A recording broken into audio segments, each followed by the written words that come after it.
Dear students, welcome. इस video में हम ज्यामितीय रचनाओं का अध्ययन करेंगे। ज्यामितीय रचना अर्थात दिए गए माप के अनुसार दी गई आकृति को बनाना। तो कक्षा 9वीं गणित विषय के अंतर्गत ज्यामितीय रचनाओं में त्रिभुजों की रचना और चतुर्भुजों की रचना के संबंध में हमको सीखना है। तो हम सब त्रिभुज जानते हैं। तीन असमरेख बिंदुओं को मिलाने से जो आकृति बनती है या तीन भुजाओं से घिरे क्षेत्र को हम त्रिभुज कहते हैं। इसमें ए, बी, सी ये सब त्रिभुज के शीर्ष हैं। तो शीर्ष कितने होते हैं? तीन, जिनके नाम अगर बताना हो तो ए, बी, सी। कोण कितने हैं इसमें? तो तीन, कोण ए, कोण बी, कोण सी। तो किसी कोण का नाम हम ऐसा लिखते हैं, कोण ए, कोण बी, कोण सी, या इसी नाम को आप ऐसा लिख सकते हैं, बी ए सी या ए बी सी या ए सी बी, या आप अपनी ओर से भी नाम रख सकते हैं, 1 2 3 जैसे दे देते हैं। तो कोण 1, कोण 2 या कोण 3 इस प्रकार से भी नाम रखते हैं। भुजाओं की संख्या कितनी है? तो वो भी 3 है। और भुजा के नाम कैसे रखेंगे? ए बी भुजा, बी सी भुजा, ए सी भुजा। ठीक।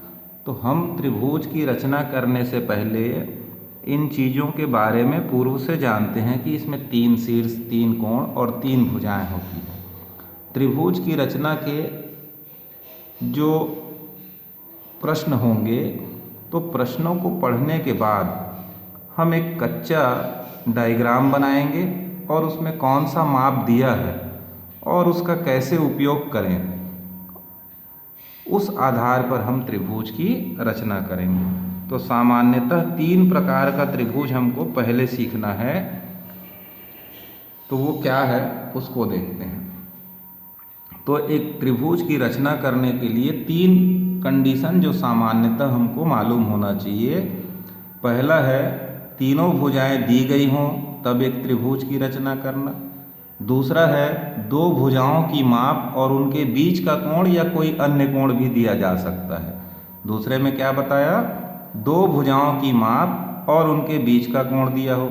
और तीसरा कंडीशन है, एक भुजा और उसके सिरों के कोण दिए गए हों। ठीक। या इसको ऐसा कह सकते हैं, एक भुजा और साथ में 2 कोण दिया जाए तब त्रिभुज की रचना करना। यानी एक त्रिभुज में 3 कोण, 3 भुजाएं होती हैं। तो त्रिभुज की रचना करने के लिए न्यूनतम 3 चीज़ें हमको दी जानी चाहिए।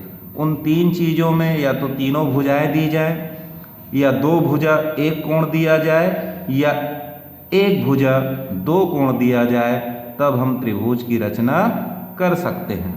तो आज हम सीखेंगे प्रश्न पहला, एक त्रिभुज की रचना करना जबकि त्रिभुज की तीनों भुजाएं दी गई हों। तो एक प्रश्न लेते हैं इसके अंतर्गत, एक त्रिभुज ए बी सी की रचना कीजिए जिसमें बी सी 5 सेंटीमीटर, ए सी 6 सेंटीमीटर और ए बी 4 सेंटीमीटर है। ठीक है। तो इसके लिए हमको स्केल, प्रकार और शीश की आवश्यकता पड़ेगी, जिसका प्रयोग आप पूर्व कक्षा से ही करते आए हैं। ठीक। अब मैं आपको पहले बताया कि एक रफ डायग्राम आप बना लीजिए। तो देखिए यहाँ मैं एक रफ चित्र बनाता हूँ। ठीक। ऐसा नाम रख लेते हैं ए बी सी। तो देखेंगे बी सी कितना दिया है? 5 जो कि नीचे आ रहा है। ए बी कितना है? 4 और ए सी कितना है? 6। तो सबसे पहले हम आधार वाली भुजा बी सी को 5 सेंटीमीटर खींचेंगे। तो इसके लिए स्केल का प्रयोग करेंगे और स्केल के 0 पर एक पॉइंट लेंगे।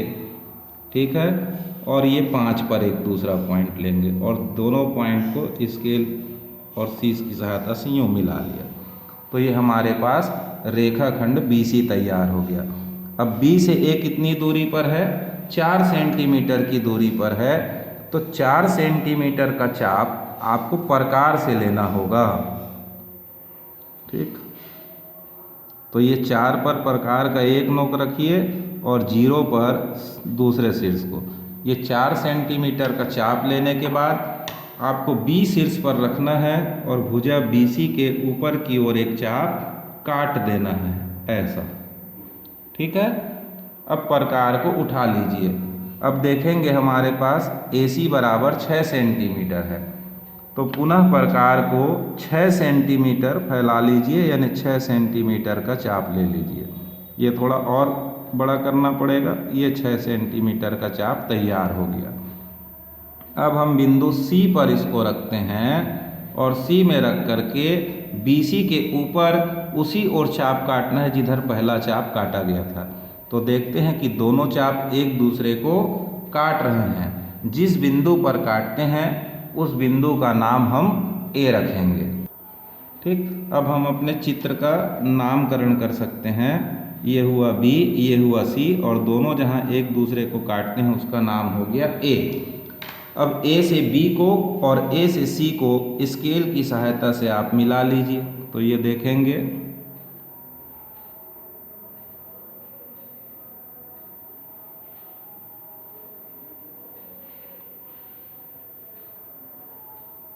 ये मिलाया और फिर C से A को मिलाया। अभिष्ट त्रिभुज ABC की रचना हुई। ठीक है, अब हम इसके रचना के पद को लिखना चाहेंगे, तो कैसे लिखेंगे? तो देखिए मैं लिख कर रखा हूँ, आपको यहाँ दिखाता हूँ।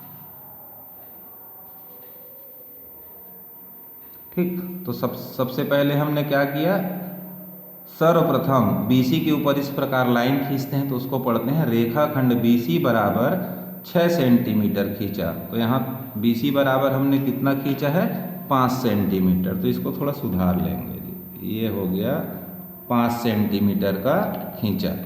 फिर 4 सेंटीमीटर का चाप लेकर बिंदु B से भुजा BC के ऊपर यहाँ रख के 4 सेंटीमीटर का चाप ऊपर काटा।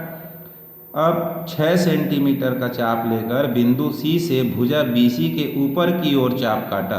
तो यहाँ C में रख के 6 सेंटीमीटर का चाप काटा। जो पूर्व चाप को A पर काटे, तो ये बिंदु A मिला था। फिर AB और AC को मिलाए, तो अभिष्ट त्रिभुज ABC की रचना हुई, जिसमें BC बराबर 5 सेंटीमीटर, AC बराबर 6 सेंटीमीटर और AB बराबर 4 सेंटीमीटर है। ठीक है, नेक्स्ट वीडियो में हम आपको उस त्रिभुज की रचना करना बताएंगे जिसमें त्रिभुज की 2 भुजाओं की माप और उनके बीच का एक कोण दिया हो और एक भुजा और 2 कोण दिया गया हो। तब तक के लिए इसका आप अभ्यास करके तैयार हो जाइए। ठीक है, और कंटिन्यू स्टडी करने के लिए चैनल को सब्सक्राइब ज़रूर कीजिए और यदि पसंद आता है तो लाइक और शेयर भी कीजिएगा।